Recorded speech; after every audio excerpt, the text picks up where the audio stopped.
የላስቲክ ጎማዎች አስፋልቱን እየቀደዱ ይጮሃሉ። ደማቅ ቀለም ያለው መኪና የቶኪዮን የሌሊት መብራቶች በኃይል እየሰነጠቀም ይበራል። መኪናው ላይ ያለችው ሴት ግን አፏ በደም ተሞልቷል። እጆቿ ይንቀጠቀጣሉ፣ አይኖቿ ይዥገረገራሉ። መኪናው መቆጣጠር አቅቷት ከሌላ ተሽከርካሪ ጋር በኃይልም ትጋጫለች። እሷ የዓለማችን ገዳይ ነች። ነገር ግን ደሟ አሁን ወደሚፈነዳ የጊዜ ቦምብም ተቀይሯል። ለመኖር 24 ሰዓት ብቻ ነው ያሏት። ይህ ሁሉ ታሪክ ግን ከመፈጠሩ በፊት ታሪካችን እንዲህ ነበር። ታሪካችን የሚጀምረው በጃፓን እጅግ በጣም በተጨናነቀችው የኦሳካ ከተማ ውስጥ ነው። ደማቅ ሮዝ ቀለም ያላት አነስተኛ የጭነት መኪና የጃፓን ፖፕ ሙዚቃ በራዲዮ ላይ ድምፁን ከፍ አድርጋ የተጫወተች በከተማዋ ጎዳናዎች መካከል በፍጥነትም ትጓዛለች። ኬት በመኪና ውስጥ ሆና ከፊቷ የሚጠብቃትን ከባድ ስራና የነገሩን አሳሳቢነት በጭንቅላቷ ስታወጣዋለች ታወርደዋለች። በዚህ ጊዜ የቅርብ አለቃዋና አስተማሪዋ የሆነው ቫሪክ ወደ ተልእኮዋ እንድትሰማራ የስልክ ትዕዛዝም ያስተላልፍላታል። ኬት ከተሽከርካሪው ወርዳ ጥቂት የደህንነት ጠባቂዎች ወደ ቆሙበት አቅጣጫም ቀስ እያለችም ትራመዳለች። ምንም እንደማታውቅ ምስኪንና ንጹህ ሴት በመምሰል ጠባቂዎቹን በፈገግታም ታናገራቸዋለች። ነገር ግን ጠባቂዎቹ ሳይነቁ በአይን ጥቅሻ ውስጥ በሰከንዶች ጊዜ ውስጥ ሁሉንም መሬት ላይ ዘርግታ ህይወታቸውንም ታጠፋዋለች። ጠባቂዎቹንም ካስወገደች በኋላ ኬት የህንፃውን ደረጃም ተራምዳ ወደ ላይኛው ጣሪያም ትወጣለች። እዚያም ረጅም ርቀት የሚተኩስ ስናይፐር ጠመንጃዋንም ታስተካክላለች። ኢላማዋ ኪንታሮ የተባለ የያኩዛ አባል ጠመንጃዋን ደግና አነጣጥራ ስትጠብቅ የኪንታሮ መኪና መጥቶ ይቆማል። ነገር ግን ባልተጠበቀ ሁኔታ አኒ የተባለችው የኪንታሮ ትንሽ ልጅ ከመኪና ውስጥም ስትወጣ ትመለከታለች።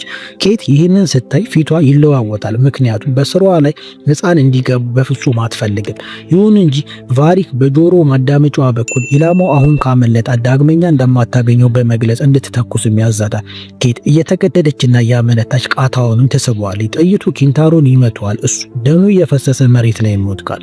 አኒ ከአባቷ አስክሬን አጠገብ ተንበርክካ በከፍተኛ ድምፅም እያለቀሰች እርዳታም ትጠይቃለች። ይህ ስራ የኬቲን ህሊና ክፉኛም ይሰብረዋል። ከተወሰነ ጊዜ በኋላ ታሪኩ ወደ ቶኪዮ ከተማ ይሸጋገራል። ኬት በሌሊት ጨለማ ውስጥ በከተማ ጎዳናዎች ላይ እየሮጠች ስፖርትም ትሰራለች። ነገር ግን በአጋጣሚ አንዲት እናት ልጇን አቅፋ ስትንከባከብ ስትመለከት አይኖቿ በእንባም ይሞላሉ። የገዳይነት ህይወት ስለሰለቻትና ስላስጠላት ወደ ቫሪክ ቢሮ በመሄድም ከዚህ ስራ ልትሰናበትና ጡረታ ልትወጣ እንደወሰነችም ተነግረዋለች። ቫሪክ ግን በነገሩ እየሳቀ ኬት መደበኛ ህይወት ትመራለች ብሎ እንደማያምንና ጥቂት ጊዜ ወደ ሱፐርማርኬት ከተመላለሰች በኋላ ወደ ስራዋ እንደምትመለስበት ቤትም ይነግራታል። ኬት ግን ውሳኔዋ ጽኑ መሆኑንና የሚቀጥለው ተልእኮ የመጨረሻዋ እንደሚሆን በቁርጠኝነትም ትገልጽለታለች። በሌላ ምሽት ኬት በአንድ መጠጥ ቤት ውስጥም ተቀምጣ ሳለ ስቲቨን የተባለ እንግዳ ሰው ወደ እሷም ይጠጋል። ስቲቨን በተለያዩ የማማለያና የፍቅር ስልቶች ኬትን ለመማረክም ይሞክራል። የእሱ ስልቶች የተሳኩም ይመስላሉ። ምክንያቱም ኬት አብረው ወደ መኝታ ቤት በመሄድ አብረው ጊዜም ታሳልፋለች። ይሁን እንጂ በዚች ምሽት ኬት ሳታውቀው ህይወቷ የሚቀይር አንድ አደገኛ ነገር በመጠጧ ውስጥም ይገባል። ይህ ግን ገና ያልተገለጠ የተሸሸገ ወጥመድ ነበር። ጠዋት ላይ ስቲቨን ተኝቶ ሳለ ኬት እሱ ለገንዘብ ብሎ የመጣው እንደመሆኑንም ትረዳለች። ስለዚህም የገንዘብ ኖቶችን አልጋው ላይ በመወርወር ከቤቷ አባራም ታስወጣዋለች። አሁን ወደ ዋናው ስራ የምትመለስበት ሰዓትም ይደርሳል። ኬት በአንድ ረጅም ህንፃ ጣሪያ ላይ ወጥታ መሳሪያዋንም ማዘጋጅታም ትጠብቃለች። በዚህ ጊዜ ኢላማዋ ኪጂማ የተባለ አዛውንት የያኩዛ መሪ ነው። ነገር ግን በጠመንጃዋ ሌንስ ውስጥ አነጣጥራ ልትተኩስ ስትል ድንገት በሰውነቷ ላይ ከባድ የጤና መታወክም ይጀምራል። እጆቿም ይንቀጠቀጣሉ፣ አይኖቿም ይዥገረገራሉ። በዚህ ምክንያትም የመጀመሪያውን ጥይት ስትተኩስም ሳታስበውም ትስታለች። ከቁጥጥር ማዕከሉ ተልእኮውን እንድታቆም ቢነገራትም እሷ ግን ፈቃደኛ ሳትሆን ኪጂማ ወደ መኪና ውስጥ እየገባ ሳለ በድጋሚ ትተኩሳለች። ይህ መደበቂያዋ ሙሉ በሙሉ ያጋለጠዋል። አካባቢው በጩኸትና በብጥብጥም ይሞላል። ታሪካችን መጀመሪያ ላይ ወደ አየነውም ይመልሰናል። ኬት ራሷን ለማዳን ስትል በአቅራቢያው ያለ አንድ ውድና ዘመናዊ መኪና በኃይልም ነጥቃ በመንዳትም ታመልጣለች። ነገር ግን እየነዳች ሳለ ያ የህመም ምልክት በድጋሚ በከፍተኛ ሁኔታ ይመጣባታል። መኪናውን መቆጣጠር አቅቷት ከሌላ ተሽከርካሪ ጋርም በኃይልም ትጋጫለች። ይህ በእንዲህ እንዳለ ኬት ራሷን ስታ በምትወድቅበት ጊዜ በጭንቅላቷ ውስጥም የልጅነት ትዝታዎቿ መናፈስም ይጀምራሉ። ቫሪክ በልጅነቷ እንዴት መሳሪያ አያያዝና ሰውን የመግደል ጥበብን በጭካኔ እንዳስተማራት እንደነበረም ታስታውሳለች። ከተወሰነ ጊዜ በኋላ አይኖቿን በሆስፒታል አልጋ ላይም ትከፍታለች። ዶክተሩ ወደ ክፍሉ ገብቶ በሰውነቷ ውስጥ ከፍተኛ የራዲዮ አክቲቭ መርዝ እንዳለና ለዚህም ምክንያቱ ፖሊኒየም 104 የተባለ ብርቅዬ ንጥረ ነገር መሆኑንም ይነግራታል። ይህ መርዝ ወደ ኋላ መመለሻ የሌለው የሞት ፍርድ ነው። ኬት ነገሩ ግራ ይገባታል። ነገር ግን በጥልቀት ስታሰብ ትላንት ማታ መጠጧን ያቀበላት ስቲቨን መርዞን ጨምሮበት እንደነበረም ትረዳለች። ዶክተሩ ሊኖራት የሚችለው ጊዜ አንድ ቀን ብቻ መሆኑንና ማረፍ እንዳለባት ቢነግራትም እሷ ግን የዶክተሩን አንገት በመጭመቅ እንድትራመድ የሚያስችላትን የብርታት መርፌ እንዲሰጣት ታስገድደዋለች። ይህ መርፌ ከጊዜ ጋር የምታደርጉን የሞት ሩጫ የሚያፋጠንላት ብቸኛ መሳሪያዋም ነበር። ከዚህ በኋላም በመድኃኒቱ ብርታት ከሆስፒታል የወጣችው ኬት ወዲያውኑ ስቲቨንን መፈለግም ትጀምራለች። በመጨረሻም ከሴት ጓደኛው ካናኮ ጋር በአንድ ክፍል ውስጥም ታገኘዋለች። ኬት በቁጣ ስቲቨንን መሬት ላይም ጥላ እየደበደበች በሽጉጥም ስታስፈራራው እሱ ራሱን ለማዳን ሲል ይህንን መርዝ እንዲያጠጣት ያዘዘው ካዙኦ ሳቶ የተባለ የያኩዛ ስራ አስኪያጅ መሆኑንም ይናገራል። ስቲቨንና ካናኮ እያለቀሱ ይቅርታ ስለጠየቁ ኬት ህይወታቸውን ትተውላቸዋለች። ወደ ዕቃ ማጠቢያ ክፍላቸው ገብታ ፊቷን ከታጠበች በኋላ የሚጠጣ የሎሚ ጭማቂ ብትጠይቅም እንደሌላቸው ይነግሯታል። ኬት ወዲያውኑ ለቫሪክ ስልክ በመደወል የሆነውን ሁሉ ትነግረዋለች። ቫሪክም ኪጂማ በቶኪዮ ውስጥ እጅግ በጣም ጠንካራና ትልቅ የያኩዛ ቤተሰብ መሪ መሆኑንም ይገልጽላታል። በተጨማሪም ከዚህ ቀደም የተገደለው ኪንታሮ የዚሁ የኪጂማ ወንድም እንደነበረም ስታውቅ ይህ የመርዝ ጥቃት የበቀል እርምጃ ሊሆን እንደሚችልም ትገምታለች። ለመኖር ጥቂት ሰዓታት ብቻ ስለቀሯት በቀጥታ ወደ ሳቶ በመሄድ የራሷን በቀልም ለመወጣት ትወስናለች። ቫሪክ የሳቶ ሰዎች ብዙውን ጊዜ ብላክ ሊዘርድ በተባለ የምሽት ክለብ ውስጥ እንደሚገኙ ይጠቁማታል። ከዚህ በኋላም በምሽት ክለቡ ሳቶና የቅርብ ሰዎቹ በትልቅ መድረክ ላይ የሚቀርበውን ትዕይንት እየተመለከቱ በኪጂማ ላይ ስለተሰነዘረው ጥቃትም ይወያያሉ። በዚህ ጊዜ ኬት በድንገት ወደ ክፍሉ ዘልቃ በመግባት አንዱን የጥበቃ አባል በጩቤም ወግታ ትገድለዋለች። ሳቶም በሽጉጥ አፉን አስይዛ መርዙን ለምን እንደሰጣትም ስጠይቀው እሱ ግን ራሱ ከበላይ አካል የተሰጠውን ትዕዛዝ ብቻ እንደፈጸመም ይናገራል። ኬት ሳቶን ወዲያውኑም ትገድለዋለች። በዚህ ጊዜ ሌሎቹ በርካታ የያኩዛ ታጣቂዎች ክፍሉንም ከበው የተኩስ እራትም ይከፍታሉ። ኬት በከፍተኛ ፍጥነት ሽጉጦቿና ቢላዎቿን በመጠቀም ሁሉንም ጠባቂዎች በጭካኔም ትጨርሳቸዋለች። በመጨረሻ ህይወቱ ልታጠፋው የቀረችው አንድ ጠባቂ ኬት ለምትፈልገው ጥያቄ መልስ ያለው አኒ ጋር እንደሆነ ይነግራታል። ከዚህ በኋላም ኬት አኒ የምትገኝበት ሌላ የምሽት ክለብም ትደርስበታለች። አኒም ባንድ ሜድ የተባለው የሮክ ሙዚቃ ቡድን በመድረክ ላይ ጨዋታውን አቅልጦታል። አኒ በመጠጥ ቤቱ መሃል ስትጨፍር ኬትም ትመለከታታለች። ወዲያውኑ የአኒን ጠባቂዎች መሬት ላይም ዘርግታ አኒን በኃይል እየጎተተች ከክለቡ ይዛት ትወጣለች። አኒ ለማምለጥ ብትሞክርም ኬት አሳዳት ይዛታለች። እንዲሁም ስለ አጎቷ ኪጂማ መረጃ እንደሰጣት በኃይልም ትጨምቃታለች። አኒ ግን ከኪጂማ ጋር በቀጥታ እንደማትገናኝና በመሃል ሬንጅ የተባለ ሰው እንዳለ ትናገራለች። ኬት አኒን አስገድዳ ለሬንጅ ስልክ እንድታስደውልም ታደርጋለች። አኒ በፈራ ድምፅ ለሬንጅ ስትናገር ኬት ስልኩን በቀጥታ በጥላቻ ድምፅ ኪጂማ የወንድሙ ልጅ ማፈላለግ ከፈለገ በአንድ ሰዓት ውስጥ በሞሪካዋ የገበያ ማዕከል ማን እንዲገኝም ትዕዛዝም ትሰጠዋለች። በእንዲህ እንዳለም ሬንጅ አኒ መታገቷን ኪጂማ ካወቀ ትልቅ አደጋ እንደሚመጣበትም ይረዳል። ምክንያቱም አኒን የማስወገድ እቅድም ነበረው። ስለዚህ የቅርብ ታማኙ ሺንዞን ጠርቶ ኪጂማ ሳይሰማ አኒን ፈልገው እንዲገድሏትና ጉዳዩን እንዲያበቁለትም በሚስጥር ያዘዋል። በአንጻሩ የኬት የሰውነት መርዝም የተባባሰ በመምጣቱ ደምም ትተፋለች። አኒ ይህንን ስታይ በጭንቀትና በሮሮነትም ትመለከታታለች። በሁለቱ መካከል ያለው ጥላቻ ቀስ በቀስ ወደ ጥልቅ ስሜት የተሰሰረበት ለውጥም ይጀምራል።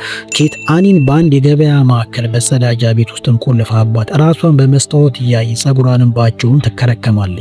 አዲስ መልክ ከያዘች በኋላ ወደ ውጭም ወጥታ ጥቂት ምግብም ትመገባለች።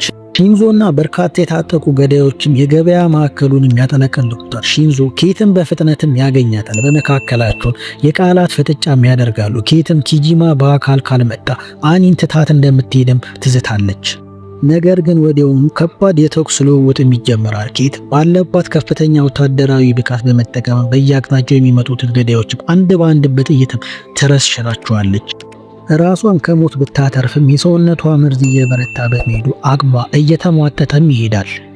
በዚህ ሁከት መሃል አኒ ከተቆለፈባት መጸዳጃ ቤት በርም ሰብራም ትወጣለች። ነገር ግን ሮጣ ስትሄድ በቀጥታ ከሺንዞ ጋር ትጋጫለች። ሺንዞ እውነተኛ ማንነቱን በማውጣት ሽጉጡን አኒ ላይ የሚደቅንባታል። አኒ ለምን እንደሚከዳትም ስትጠይቀው እሱ ግን እሷ የሁለት ዘር ድብልቅ እንደሆነችና እንደማትፈለግ በትዕቢትም ይነግራታል። ሺንዞ ቃታውን ሊስበው ሲል ኬት በድንገት ከበስተጀርባው ብቅ ብላ ሺንዞ እና ሰዎቹን በሙሉ በጥይት ተረፈርፋቸዋለች። ኬት አሁን ላይ አኒ ለሷ ምንም ጥቅም እንደሌላት በማሰብም ጥላትም ለመሄድም ትሰናዳለች። ነገር ግን አኒ አባቷን የገደለው ኪጂማ እንደሆነ በስህተትም ስለምታምን እሱን ለመበቀል ኬትን መርዳት እንደምትችልም ትለምናታለች። ኬት መጀመሪያ ላይ እምቢ ብትልም በከባድ ሕመም ምክንያት መሬት ላይም ትወድቃለች። አቅም ስላጣች አኒ የመድኃኒት መርፌዋን በሰውነቷ ላይ እንድትወጋላትም ጠይቃታለች። አኒ በደግነት መርፌውንም ትወጋታለች። አሁን ሁለቱም የሚሄዱበት ስለሌላቸው ኪጂማን በጋራ ለመጣል ሙሉ በሙሉ ይስማማሉ። ከዚህ በኋላ በአንድ ጥግ ላይ ተቀምጠው ቀጣዩን እቅድም ያወጣሉ። አኒ ሬንጅ ጆጂማ ከምትባለው ፍቅረኛው ጋር የሚኖርበት ትልቅ የፎቅ ላይ መኖሪያ እንዳለው ትናገራለች። የኪጂማ መደበቂያ የሚያውቀው እሱ ብቻ መሆኑ ስለተረዱ ወደዚያ ያመራሉ። አኒ የተጎዳች ልጅ በመምሰል ወደ መኖሪያው በርም ትጠጋለች። የውስጥ ጠባቂዎቹ ማዝነውላት ወደ ውስጥ ያስገባታል። ወዲያውኑ ኬት በኃይል በሩን ሰብራ በመግባት ጆጂማን በሽጉጥም ታስፈራረዋለች። ነገር ግን ጆጂማ እጅግ በጣም ጎበዝ የማርሻል አርት ባለሙያ በመሆኑ ኬትን መሬት ለመሬት እያሽከረከረም ይደበድባታል። በመካከላቸው የሞትና የሽረት ትግልም ይደረጋል። አኒ ኬትን ለመርዳት ሽጉጡን አንስታ ተኩስም ስህተት ሆኖ ጥይቱ ኬትን በትከሻዋ ላይ ይመታታል። ጆጂማ አኒ መሬት ላይ ይዘርራታል። ነገር ግን አኒ በድጋሚ ተነስታ አንድ ትልቅ የመስታወት ጠርሙስን በጆጂማ ጭንቅላት ላይ ስትሰባብር እሱም ራሱን ስቶ ይወድቃል። ይህ በእንዲህ እንዳለን ቤቱን በሙሉ ከበረበሩ በኋላ ሬንጅ የሚገኝበትን ቦታ የሚያሳይ መፈለጊያም ያገኛሉ። ሬንጅ ያለበትን ቦታ ከበው የጥበቃ ሰዎቹንም በፍጥነትም ይገድላሉ። ኬት ሬንጅን አንገቱን ይዛ መረጃ እንዲሰጣት ታስገድደዋለች። ከረጅም ማስፈራሪያም በኋላም ሬንጅ ኪጂማ ለመጨረሻ ጊዜ ሲናገር ከቤተሰቦቹ ጋር መሆን እንደሚፈልግ እንደገለጠለትም ይናገራል። አኒ ይህንን ሚስጥር ወዲያው ነው ትረዳዋለች። ኪጂማ የልጅነት ጊዜያቸውን ያሳለፉበት የድሮ የቤተሰብ ቤት ውስጥም እንዳለም ትገልጻለች። ወደዚያ ከመሄዳቸው በፊት ግን ኬት ለቫሪክ ስልክ በመደወል ስራዋን ልታጠናቀቅ መሆኑንም ትነግረዋለች። ነገር ግን ቫሪክ በስልኩ ላይ ያሳየው አነጋገርና እሷን ለማቆም የሞከረበት መንገድ በኬት ልብ ውስጥም ጥርጣሬን ይዘራል። በመኪና ውስጥ ወደ ድሮ ቤት እየተጓዙ ሳለ ኬትና አኒ እርስ በርስም የልብ ወጋቸውንም ይወራሉ። አኒ የዲቃላ ልጅ በመሆኗ እናቷን አይታ እንደማታውቅ በሀዘንም ትናገራለች። በመጨረሻም ወደ ቦታው ይደርሳሉ። ኬት አኒ አሁንም ሕፃን መሆኗንም ነግራ በመኪና ውስጥ እንድትጠብቅም ካደረገች በኋላ ብቻዋን ወደ ውስጥም ትገባለች። ኬት ወደ ውስጥም ስትገባ ኪጂማ ምንም ሳይደነግጥ ተቀምጦም ታገኘዋለች። መርዙን ለምን እንዳስጋታት በቁጣም ስትጠይቀው እሱ ግን ስለሷ ምንም እንደማያውቅም ይነግራታል።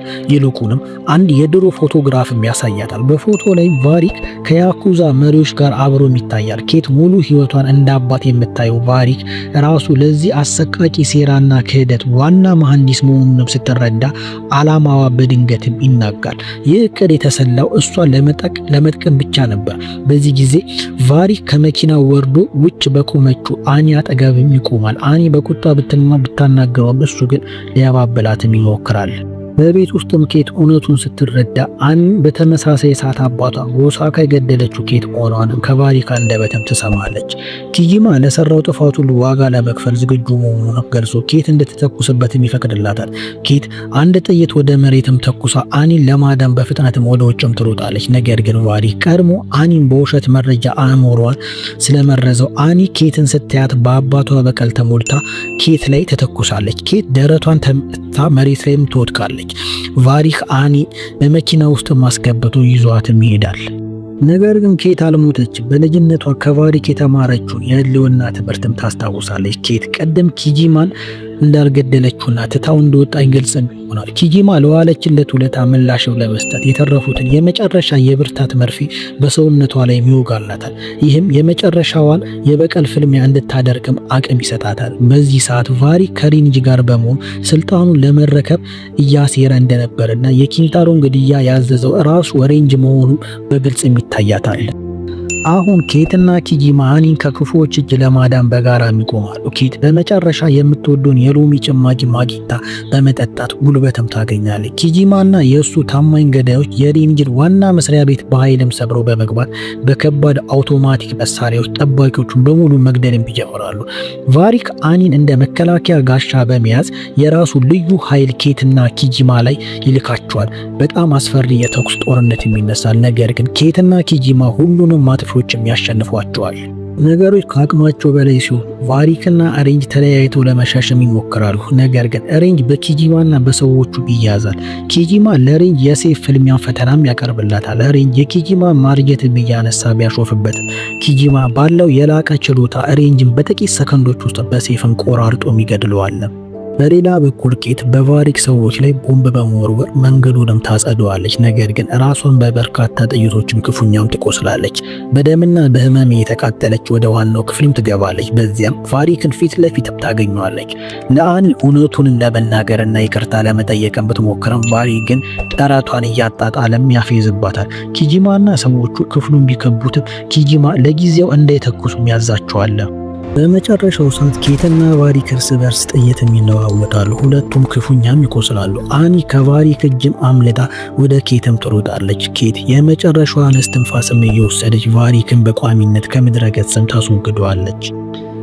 ለዓመታት የቆየው ክህደት ማጠናቀቂያ ፍጹም በቀል ነበር። አኒ ወደ ኬት ተጠግታ በደረቷ ላይ ታስቀምጣታለች። ኬት በህይወቷ ለመጀመሪያ ጊዜ እውነተኛ የደስታ ፈገግታ በፊቷ ላይ ይታያል። ኬት በአኒ እቅፍ ውስጥ ሆና አይኖቿን ለዘላለም ስትዘጋም እያሳየን ታሪካችንም ያበቃል።